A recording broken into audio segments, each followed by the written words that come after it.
네, 2장 에너지 대사와 운동. 네, 기출문제 2-37, 38번이고 교재 52, 55페이지입니다. 오늘은 운동과 혈관 신생을 3편에 좀 공부해 보려고 하는 거예요.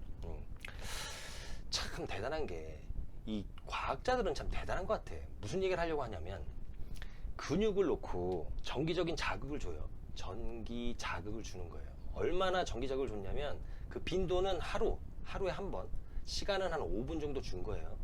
기간은 4에서 6주 정도 줬습니다. 전기 자극을 준 거예요. 전기 자극을 주면 근육이 흥분하겠죠. 그걸 우리가 근육이 활성화되었습니다 라고 표현하는 거예요. 그리고 또 하나의 근육에는 이 전기 자극을 주지 않은 거예요. 그러면 6주 후에 전기 자극을 받은 근육과 받지 않은 근육을 비교해 볼 수 있겠네. 뭘 비교했냐면 근육에 있는 혈관의 밀도 있죠. 모세혈관 밀도. 모세혈관 밀도를 비교했더니 전기 자극을 6주 동안 줬던 근육이 모세혈관의 밀도가 높아지더라 라는 얘기예요.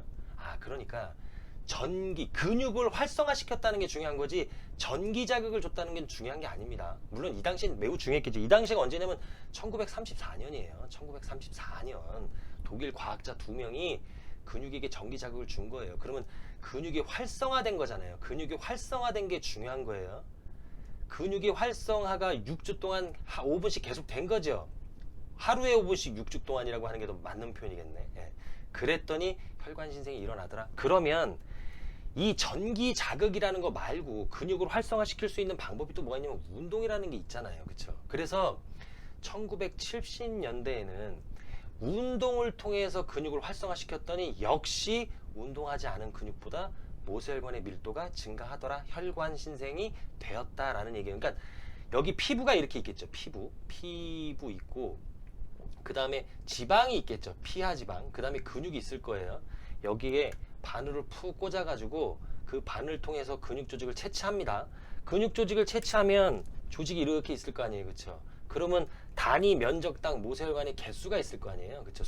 이 숫자를 세봤더니 운동을 한 근육, 즉 운동을 통해서 근육이 활성화된 근육, 그 말이 그 말인가? 적응이 된 근육에서 적응이 되지 않은 근육보다 단위 면적당 모세혈관의 밀도 숫자가 증가해 있더라 라는 얘기예요. 요걸 1970년대에 이제 보고를 합니다. 최초로 1970년대. 그 다음에 운동을 중단했더니 다시 일로 돌아가요. 그러니까 다시 돌아간다는 얘기는 모세혈관이 증가하기 전으로 다시 돌아가요. 요걸 퇴행이라고 하는 거죠. 요걸 트레이닝의 원리에서는 제가 지난 시간에도 말씀드렸지만 가역성의 원리라고 하는 거예요. 그거를 밝혀낸 건 1980년대예요. 그렇죠? 그러니까 이때 이미 운동이라는 자극이 모세혈관을 증가시키고 운동을 중단하면 다시 퇴행 현상이 일어난다라는 걸 이때 이제 밝혀낸 거죠. 그죠? 근데 그렇다면은 우리가 이제 중요하게 생각해야 될 건 뭐냐면 그 운동이 이런 근육을 활성화시키는 자극이라는 건 알겠는데 그럼 어느 정도 강도여야 돼요? 어느 정도 지속이어야 돼요? 어느 정도 빈도여야 돼요? 이제 이런 문제들이 남겠죠.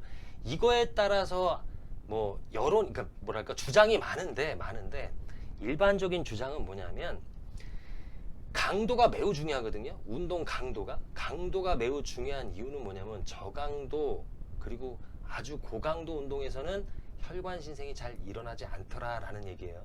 고강도면 무산소 운동이거든요. 그러니까 그런 운동의 유형에서는 혈관 신생이 잘 일어나지 않더라라는 얘기고 최대하 운동 있잖아요. 최대하 운동 중강도나 뭐 고중강도, 중고강도라고 해야 되나?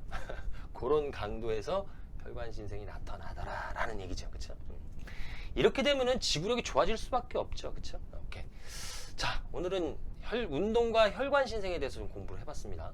저는 항상 여러분들 편입니다.